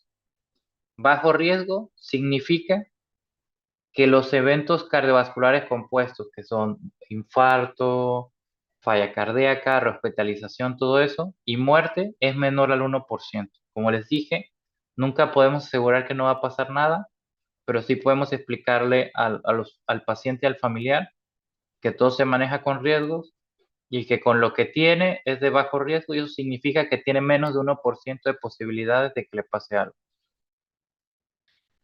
A 30 días, se fijan, 30 días. Eso significa que independientemente de que ustedes den de alta a un paciente porque todo le salió de bajo riesgo, en ese mismo momento denle su consulta al cardiólogo si es que piensan que es algo del corazón o, o díganle que saque una consulta al cardiólogo o díganle que saque una consulta al gastro, a lo que ustedes piensan que pueda tener, porque este 1% es a 30 días. O sea, no se debe quedar hospitalizado, pero sí requiere que lo vean. ¿Ok? Entonces, ¿qué nos da este riesgo bajo? Que la troponina del tiempo cero, fíjense, yo creo que si ustedes hubieran leído esto antes de tomarnos el tiempo de ver a detalle lo del tiempo cero, lo de unos 3 horas, lo del punto de corte, lo del delta, imagínense si hubieran leído esto en cero, hubiera sido bien difícil interpretarlo. Entonces ya ahora que ya lo saben, les va a ser fácil interpretarlo. Aquí dice, troponina 0. Si la troponina de alta sensibilidad, AHS es de alta sensibilidad, troponina, está debajo del punto de corte o es muy baja y los síntomas llevan presentes más de 3 horas, ya, sabemos que no le elevó, lo que les dije. Si el paciente, nosotros esperamos que desde que empiece el dolor a que pasen 3 horas, tiene que haber, si se va a elevar, tiene que haber elevado en ese momento. Si no elevó, significa que no hay daño miocárdico agudo. Entonces, eso nos lo pone como troponinas negativas. El otro escenario es que le hacemos troponina al tiempo cero y a la 1 o 2 horas le hacemos otra medición y ambas están debajo de ese 99%, de ese punto de corte. Entonces, si es así, entonces cumplimos igual lo de bajo riesgo, ¿ok? Entonces, estos son los escenarios de bajo riesgo, mediante troponinas. Entonces, a estos pacientes podríamos hacer un algoritmo solo basado en troponinas, es cierto, pero también hay algoritmos basados en decisiones clínicas. Hay ciertos scores con los que podemos usar. Entonces, estos son los algoritmos, ¿ok? Y si no está, ¿cómo les diré? Si los algoritmos de troponina salen de esto, pueden al paciente en riesgo alto o intermedio, y eso ya requiere especialista. Porque si es intermedio hay que hacerle más estudios, si es de alto riesgo hay que hacer un cateterismo. Pues les digo, están estas, la que nos vamos a enfocar es en el HEART, en el HEART score, pero miren, el HEART score, que es tomando la decisión sobre todo en parámetros clínicos combinados con otras cosas, o sea, sería agregarle al clínico las troponinas, que yo creo que es el que debemos usar, estos dos combinados. Si es menor o igual a 3, también nos da este bajo riesgo, ¿ok? Y lo podemos mandar a casa, pero siempre diciéndole que tiene que sacar una consulta pronto, pero de manera ambulatoria, ¿ok? Entonces, quiero enseñarles, acuérdense, volviendo al HEART, bueno, hay muchos scores, pero vamos a usar el de HEART score, HEART, ahí se me ocurrió, que acuérdense es menor a 3, y las troponinas negativas a las 0 a 3 horas o 0 o 2 horas. ¿Ok? Si nos da 4 a 6 intermedio y si nos da 7 a 10 es intermedio. Entonces acuérdense, así es como catalogaríamos a los pacientes, así es como sabríamos su riesgo. Entonces, llega el paciente, le calculamos el hard score en 4 a 6. Obviamente aquí tendría que tener troponinas positivas. Para ser intermedio alto debe tener troponinas positivas.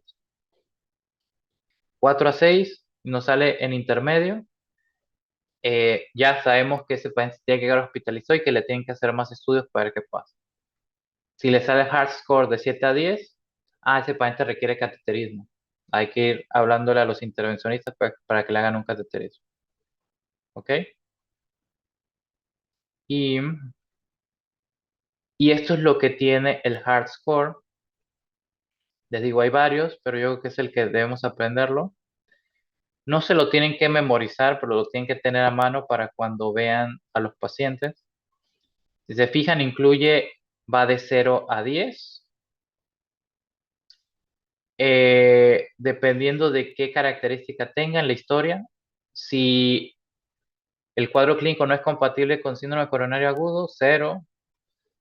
Si es potencialmente compatible con síndrome coronario agudo, el cuadro clínico es 1. Si el cuadro clínico es muy sugestivo de síndrome coronario agudo, 2. En el electro, si el electro es normal, 0. Si el electro tiene cambios no específicos de repolarización, es 1. Si el electro tiene elevación transitoria del ST o desnivel negativo del ST, es 2. La edad también te da ciertos puntos, los factores de riesgo te dan ciertos puntos y los niveles de troponina te dan ciertos puntos. Ahora, ¿se acuerdan todo lo que vimos de las probabilidades, de síntomas, de factores de riesgo, todo eso? Cuando se fijan, hay muchas cosas que no incluyen aquí, pero yo les recomiendo que usen esto. Cuando vean un paciente con dolor torácico, usen el Score Heart. ¿Por qué? Porque si se fijan, acordarse de todo lo que vimos de probabilidades, valores predictivos positivos, negativos, razón de verosimilitud, todo eso, es difícil que se acuerden, sobre todo ustedes que les va a tocar ver de todo y no solo cosas de cardio. Sumado a eso, hay un estudio que comparó el Heart Score para evaluación de dolor torácico para ver si era infarto o no y síndrome coronario agudo o no. Y comparó el Heart Score contra médicos cardiólogos experimentados en evaluar este tipo de pacientes. Y adivinen qué fue mejor.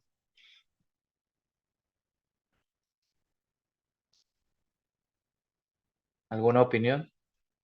El Score Heart. El Score Heart fue mejor. Entonces, no se compliquen la vida. Cataloguen los riesgos de los pacientes en base al Heart Score. ¿Ok? Usen su Heart Score siempre. Si ustedes ven un dolor torácico y les sale el Heart Score de abajo de 3 y troponinas negativas al 0 o en el delta y lo mandan a la casa, no hay nadie que les pueda reclamar eso. De hecho, así es como, bueno, yo no uso el Heart Score, pero sí uso las troponinas. Y así es como tomamos las decisiones también nosotros los cardiólogos. ¿Ok? Entonces, háganlo con confianza. O sea, pero si se fijan, esas decisiones de dolor torácico necesitan electro, necesitan troponinas, mínimo, y radiografías. Entonces también, a veces, si ustedes no tienen esas herramientas, o sea, no se compliquen. O si las tienen, pero van a ser tardadas, como que les digan, como que el paciente tenga que ir a otro lugar a hacérselas o algo, no se compliquen. Esos pacientes, como les dije, deben ser vistos en un servicio de urgencias. ¿Ok? Y a veces en los servicios de urgencias te piden, ¿pero qué diagnóstico tiene, doctor? ¿Cómo me va a mandar un paciente sin diagnóstico? Eso es de lo más tonto, o sea, eso se llama no entender el problema, con que se le ponga dolor torácico agudo en estudio, es suficiente. Eso debería ser suficiente para que lo reciban y sepan qué hacer. ¿Sí? Y no estar poniendo probable infarto cuando quizás no es un infarto, es un dolor en específico, no sabemos. ¿Ok? Bueno, obviamente hay cuadros muy característicos, ¿no? Pero, ¿cómo les diré? Pero no siempre. Entonces ya sabemos cómo catalogar riesgo bajo, intermedio o alto. Y aquí podemos ver la precisión clínica del Score Heart. Bueno, de varios, pero aquí vamos a enfocarnos en el Heart. Miren, si tiene 7 a 10, el valor predictivo positivo es de 66. Es alto, por eso va directo para un cateterismo. Si es intermedio es de 26. Si es indeterminado es de 11 y bajo 2.9. Y vamos a regresar a esta diapositiva que quiero que veamos. Como les dije, bueno, si el paciente está sintomático, es no necesita más nada, y las troponías salen negativas, no necesita más nada. Si es de bajo riesgo, ya vimos que no necesita más nada. Acuérdense, esto de diferir el estudio es opcional porque, como les dije, la seguridad que te da ese algoritmo es de 30 días. Y quizá cuando lo vean en la consulta algún cardiólogo le pida algún otro estudio para estar 100% seguro de que está bien, pero en un ambiente ambulatorio, sin tener que saturar los servicios de urgencia y sin generar más gastos ni al paciente ni al servicio público. No servicio público, los servicios de salud. Si está en riesgo intermedio, entonces se hacen otros estudios que pueden ser anatómicos y o funcionales. Y en el alto riesgo, cateterismo, que fue lo que vimos. Miren, de hecho esta imagen de aquí se parece mucho a la que les enseñé yo. Y en algunos casos hay también que en alto riesgo se pueden hacer estudios anatómicos y funcionales, pero esta decisión no les corresponde a ustedes. Incluso a veces entre cardiólogos hay controversias de si va para cateterismo directo o se le hace algún otro estudio previo. Oigan, ¿alguna duda en cuanto a la estratificación de riesgo?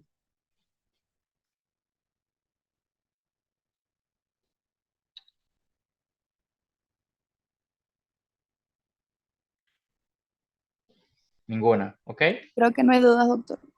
Perfecto. Entonces, aquí igual,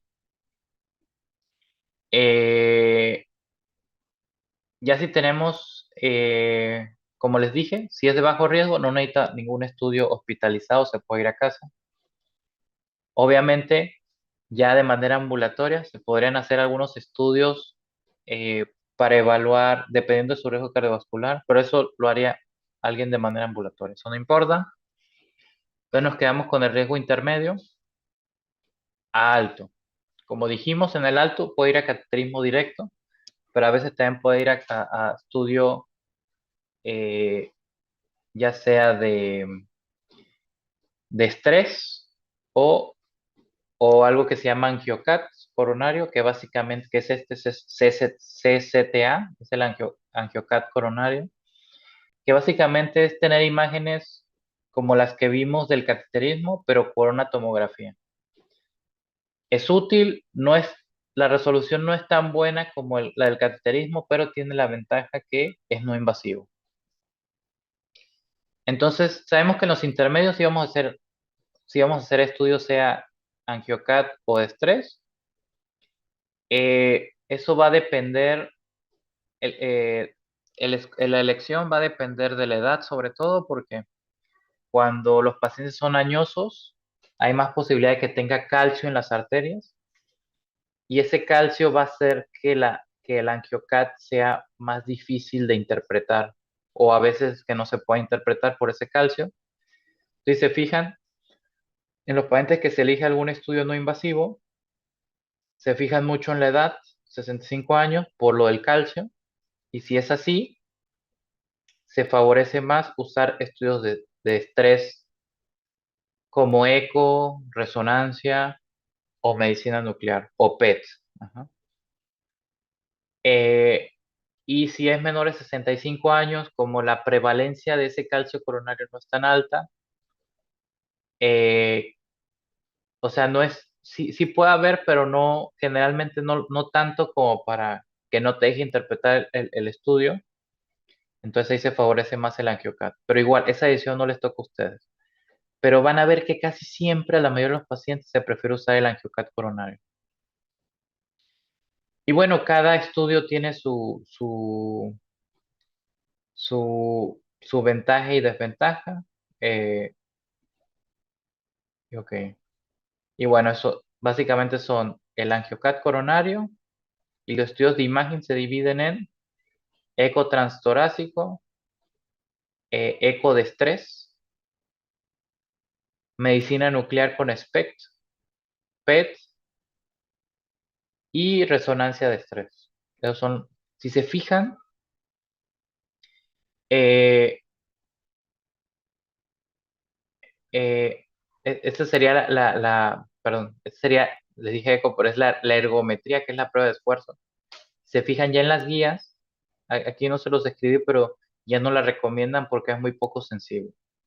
Entonces, si se fijan, estas son las 4 que podemos usar.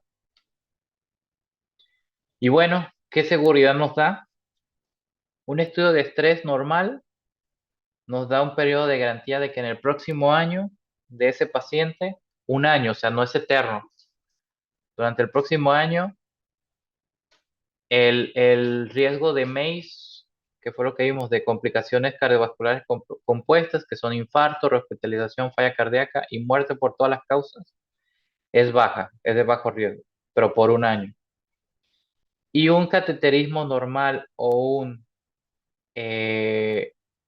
angiotomografía normal, no, sobre todo la angiotomografía nos da un periodo de seguridad de 2 años de lo mismo. O sea, no es eterno. ¿Ok? Y es esto. Acuérdense lo que les dije de la evaluación en base a riesgos. Nos da un periodo de seguridad de 30 días. ¿Ok? Y bueno, acuérdense el espectro de los síndromes coronarios agudos. Como les dije, la presentación clínica puede ser, tiene un montón de, no es blanco y negro, tiene una tonalidad de grises bastante. Puede ir desde alguien asintomático hasta alguien que se presente con una muerte, o sea, una muerte súbita o un paro cardíaco. Dentro de eso están los síntomas de dolor, puede haber datos el infarto puede ser tan importante que puede dar choque cardiogénico, falla cardíaca, y les digo, incluso se puede manifestar como paro cardíaco. O sea, hay un montón de manifestaciones. Alguien puede tener un síndrome coronario agudo y tener un electro normal, sí. De hecho, eso es bien difícil que lo entiendan las personas, por los médicos, porque casi siempre a ti como cardiólogo te dicen, ve este electro, y tú le dices, está normal. Eh, es que tenía un paciente con dolor torácico, está normal el electro. Entonces le puedo dar salida y tú dices, no, o sea, necesito más información para saber, porque como les digo, el electro normal no excluye que te hagas un síndrome coronario agudo. Obviamente, sí te disminuye las posibilidades de que lo tengas, pero no lo excluye. Entonces el electro puede ir desde algo normal hasta manifestarse como una arritmia maligna. Que acuérdense, las arritmias malignas, eh, no dije el término en sí como arritmia maligna, pero alguien me puede decir cuáles son las arritmias malignas que las mencionamos por cierto en las clases de arritmia.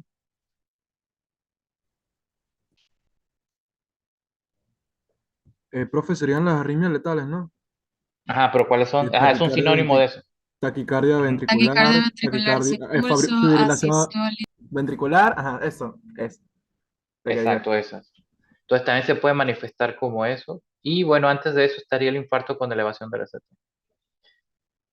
Entonces, como diagnóstico de trabajo, podemos manejarlos como síndrome coronario agudo sin elevación del ST e infarto con elevación del ST. ¿Por qué aquí no se le pone infarto sin elevación del ST desde el working diagnosis?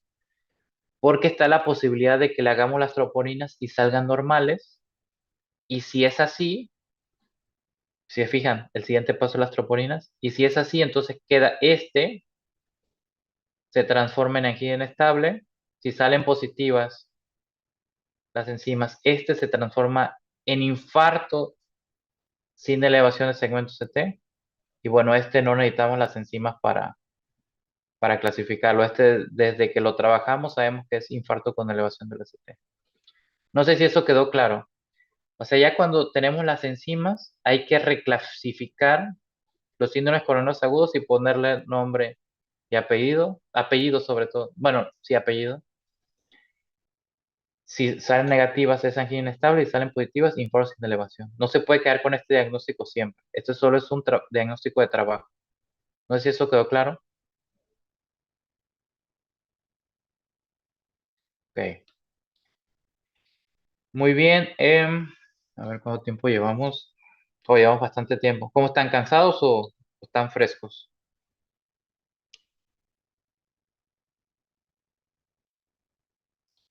Muchachos. Cansado, profe, ya no más. Bueno, entonces si quieren, miren, no, es que yo sé que es mucha información. Todavía falta algo. Miren, son las 10:55. ¿Qué les parece si nos tomamos a ver, ¿de cuánto? De 15 minutos. O sea, a las 11:10 nos vemos de nuevo. ¿Les parece? Igual no se salgan del Zoom, nada más hacemos esa pausa y regresamos. ¿De acuerdo? Dele, profe. Para que tomen agua, no sé, tomen algo, se recuperen. ¿Ok? Bueno, nos vemos a las 11:10.